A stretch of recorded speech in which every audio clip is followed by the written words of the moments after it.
Gravando. Então, há muito tempo atrás, o Brasil ele era uma espécie de espelho no que se trata, quando se tratava, ou que se trata a pregação do Evangelho. Nações olhavam para o Brasil e via o Brasil como um país em que o Evangelho era espelho a ser seguido. Muitos de nossos pregadores do Brasil iam para outros países para pregar o Evangelho de maneira mais genuína, mais pura. Não é isso, missionário? Sim. De alguns anos para cá, não sei se 20, 15 anos para cá, a nível de Brasil, parece que o Brasil tem se tornado um país, no que diz respeito ao Evangelho, muito circense, muito... Na verdade, está virando até chacota. É um fato, né? Lamentavelmente, no Brasil, o Evangelho tem virado, de uma certa forma, uma chacota. É só a gente olhar as redes sociais que a gente vê o porquê, né? É tanta meninice, tanto deboche. E depois eu vou entrar aqui com mais detalhes no assunto. Sou o pastor Rogério. Aqui ao meu lado está a minha esposa, a missionária Janes. Esse é mais um programa do canal Pura Exegese Bíblica. E é com uma certa tristeza que a gente vai falar de algumas coisas aqui, sobre tudo isso que está acontecendo no nosso país hoje. Fazemos parte do Ministério Apostólico Efrato, cujo nosso pastor é o pastor José Henrique Kadosh. Não temos aqui a intenção de forma alguma de ofender, de falar mal de ministério algum ou de liderança nenhuma, mas nós precisamos colocar em pauta alguns pontos à luz das escrituras que a gente acaba vendo na internet, na rede social, e que são coisas que nos deixam muito chateado, triste, a forma, a maneira com que hoje o Evangelho tem sido propagado no nosso Brasil, e da maneira mais ameninada, mais... eu não sei se a palavra certa seria essa, repugnante, triste, né? Comparado a 25, a 30 anos atrás, quando o Evangelho era pregado de maneira pura, simples e bíblica. Contextualmente, e que hoje se tira aí textos isolados das Escrituras para massagear o ego de quem está pregando e para beneficiar os pregadores, né? Não vou dizer que todos, mas infelizmente hoje há uma maioria de pregadores que pegam textos isolados da Bíblia para afirmarem suas teologias e suas doutrinas com um propósito não de anunciar a volta de Jesus, e detalhe, Jesus está voltando, não com o propósito de anunciar a volta de Jesus, mas de, infelizmente, sugar, arrancar a lã das ovelhas, pedindo dinheiro. Não que seja errado uma igreja receber um pregador e se ofertar na vida dessa pessoa de maneira saudável, mas são essas explorações financeiras que a gente ouve muito nos altares de pregadores. Mas antes de eu entrar nos detalhes aqui, à luz das Escrituras, eu queria que a missionária Janes desse a opinião dela em relação a como ela está vendo hoje, comparada a 30 anos atrás, quando ela aceitou Jesus, como ela está vendo hoje a pregação do Evangelho, o que mudou, e se mudou para melhor ou se mudou para pior. Missionária, fique à vontade, por gentileza, dê o seu ponto de vista. Bem, o que eu estou conseguindo... Bom dia, boa tarde, não sei que horas vamos ver, né? Paz e graça.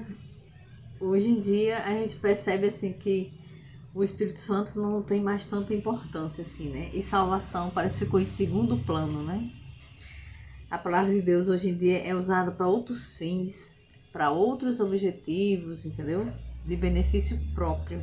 Infelizmente, na maioria das igrejas de hoje em dia, não estou falando todas, mas as pessoas parecem que quem está lá na frente ministrando, quem está lá na frente, alguns líderes, eles não se importam que você venha cheio do Espírito Santo, mas quer que venha cheio de dinheiro, que é para fazer um pix, que é para deixar um dinheiro gordo ali na frente, e diz que Deus está falando que você tem que ofertar 1.000, que Deus está falando, e está virando uma coisa tão séria que a palavra de Deus é algo que é santo, não é uma brincadeira, não é para ganhar benefícios usando a palavra de Deus, né?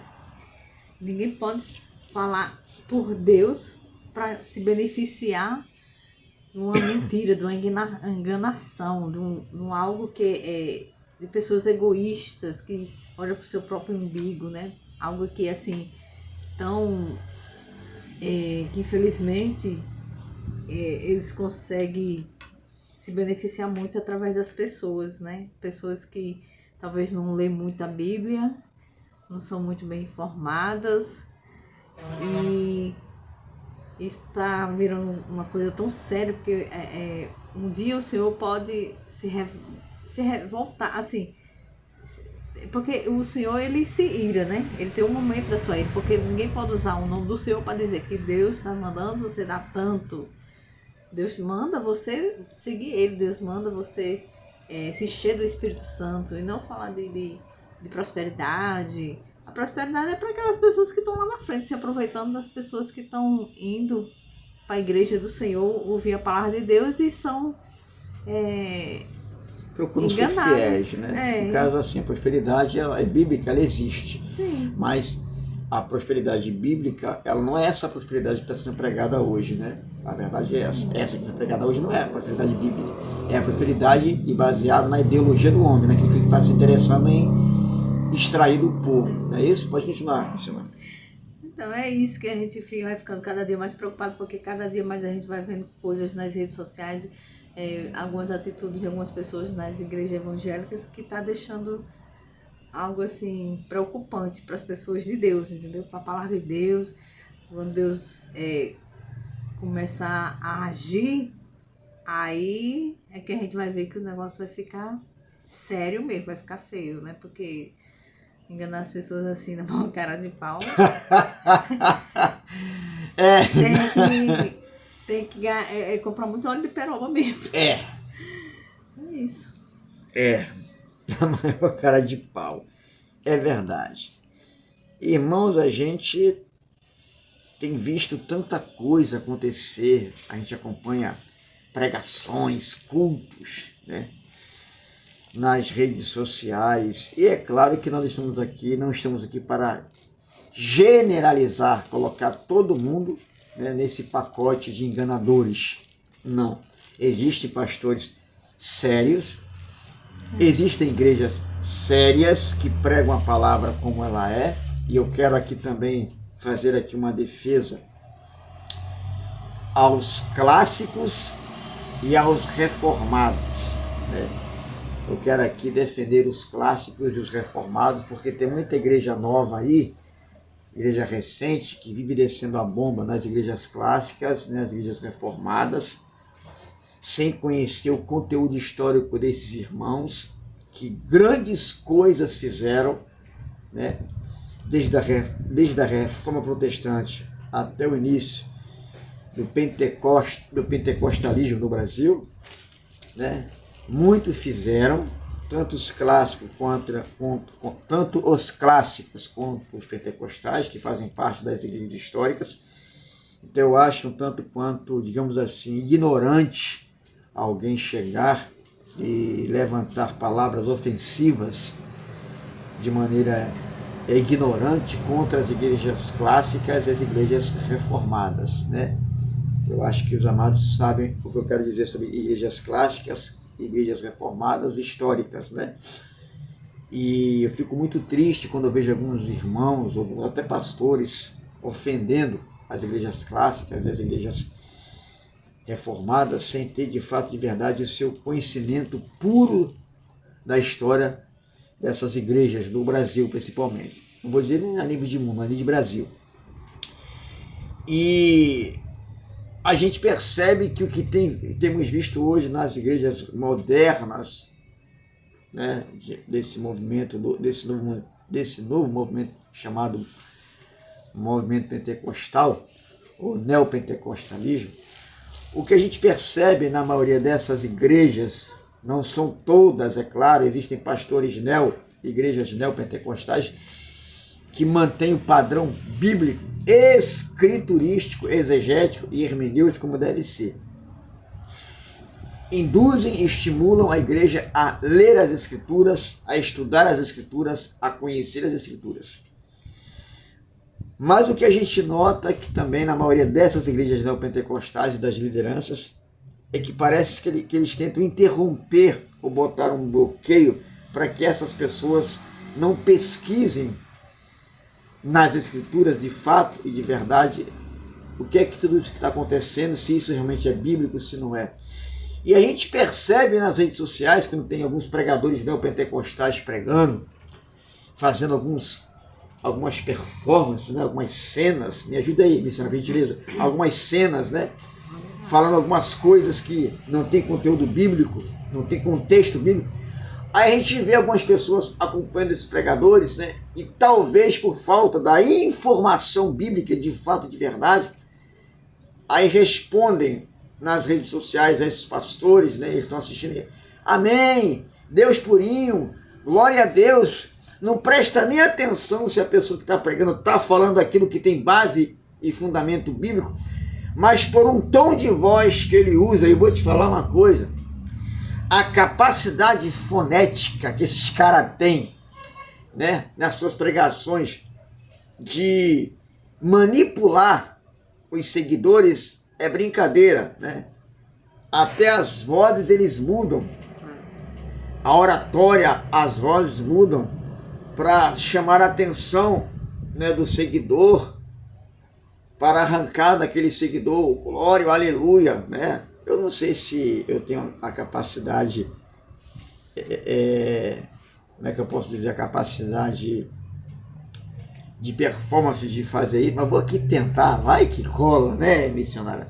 Irmãos, Deus está me revelando algo da sua vida, e começa a chutar, né, algumas coisas para ver se atinge o alvo de alguma maneira, né?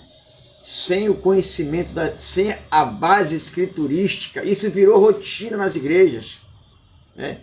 Usando de elementos, coisas para dizer que Deus está agindo naquelas coisas, naqueles elementos, tirando completamente a suficiência de Jesus em tudo, porque segundo as Escrituras, querida, tudo está no nome de Jesus. Eu não preciso de pano, eu não preciso de papel, eu não preciso de água para ver o poder de Deus agir. Eu só preciso do nome de Jesus. Hoje em dia estão criando amuletos, né? É isso, bem lembrado, missionário. Vai me proteger. Isso aqui vai fazer tal coisa para o fulano. Leve para fulano. Traga a roupa de fulano. Vamos... Isso. É muito amuleto, muito ilusionismo. E misticismo. Querem pegar alguns acontecimentos isolados lá, né, com Pedro, né, e Paulo. Paulo porque mandou o lenço, se eu não me engano, foi Pedro, e Pedro porque a sombra, né? E é que agora não estou me lembrando exatamente, mas é exatamente isso que está em Atos, né? Um passava a sombra e curava, outro mandava o lenço e curava. Eu não estou dizendo para você que Jesus não possa utilizar, mas isso não é regra. A Bíblia não traz isso como regra. E as igrejas hoje estão tirando o nome de Jesus e estão colocando os elementos como regra. Jesus está sendo de cena e as coisas estão sendo usadas para curar, para fazer misticismo. E as escrituras, por exemplo, elas estão sendo colocadas de lado. E quando se usa as escrituras, usa-se textos isolados lá do Velho Testamento, como tipo Abraão, Isaac, Jacó, para falar de prosperidade, de sucesso. É esses os textos que se usam isoladamente para falar da prosperidade, do sucesso e pronto. Aplica-se isso nas igrejas, para que a pessoa seja próspera, mas não se usa texto do Velho Testamento, como por exemplo, o texto de Oséias, capítulo 4, que eu vou ler aqui para os irmãos, né? Que diz assim: ouvi a palavra do Senhor, vós filhos de Israel, porque o Senhor tem uma contenda, uma reclamação, né? Uma exortação com os habitantes da terra. Isso aqui não é só para a igreja, não. Né? Isso aqui não era só para o povo judeu, não. Era para a terra. Vamos lá. Porque não há verdade, nem benignidade, nem conhecimento de Deus na terra. Só prevalece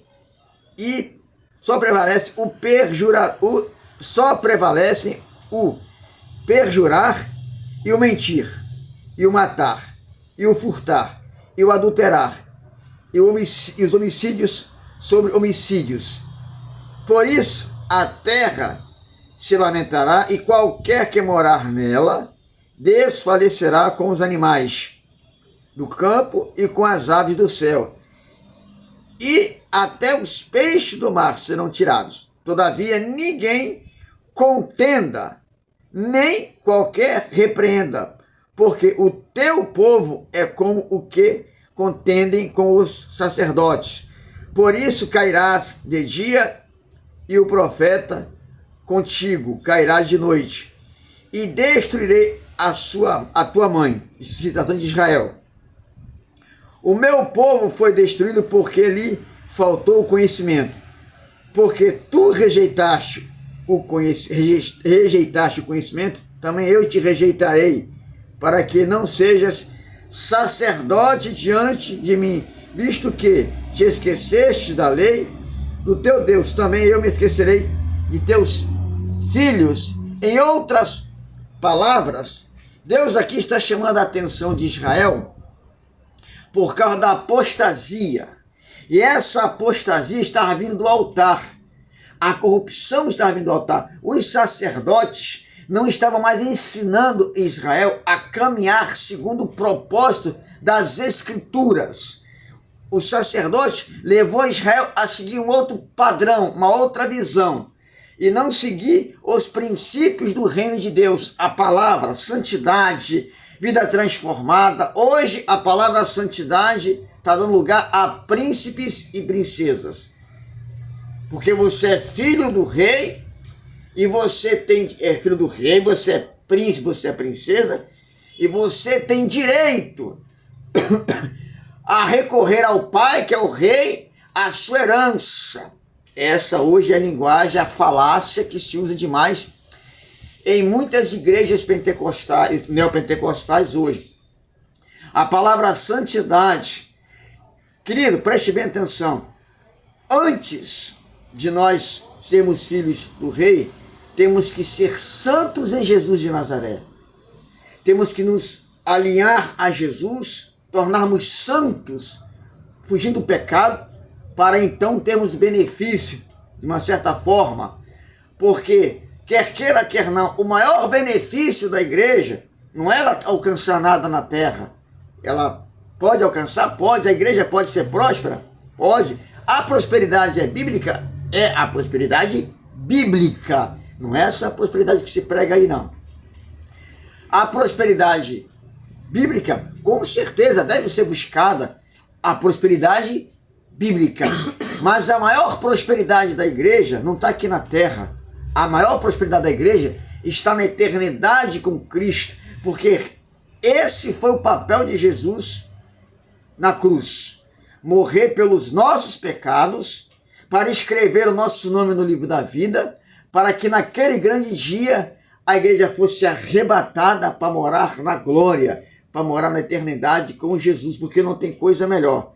Mas hoje nós percebemos que a prosperidade financeira, a prosperidade do dinheiro, ela tomou, quer queira, quer não, ela tomou o lugar da eternidade com Cristo. Ela tomou o lugar, isso está sendo fato. Não se prega mais salvação, Não se prega mais santidade, não se prega mais vida eterna, se prega dinheiro, se prega pix, se prega prosperidade na igreja, prosperidade financeira, e por aí, os votos que são feitos, os eventos que são feitos hoje nas igrejas, né?